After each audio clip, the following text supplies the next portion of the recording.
Ang dami nagme-message sa akin recently na, "Ivana, tatakbo ka ba? Opportunity and the perfect time for me to finally tell you at sana ibigay niyo yung buong suporta niyo sa desisyon kong 'to.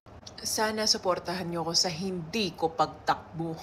Kahit wala kang posisyon, wala kang upuan, kaya mong makatulong. Hindi mo kailangan maging congressman or mayor or councilor para makatulong ka. Iyan ang matapang na sagot ni Ivana Alawi sa tanong kung papasok rin ba siya sa politika sa darating na 2025 elections.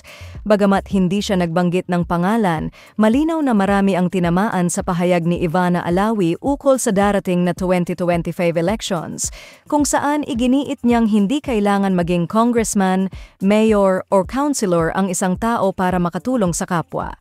Ani Ivana sa kanyang TikTok video, "Ang daming nagme-message sa akin recently na, 'Ivana, tatakbo ka ba?' Wala akong alam sa politics, wala akong alam sa paggawa ng batas." Guys, kayang-kaya nating gawin yon even without being into politics. Hindi mo kailangang maging congressman or mayor or councilor para makatulong ka. We can all help out in our small ways.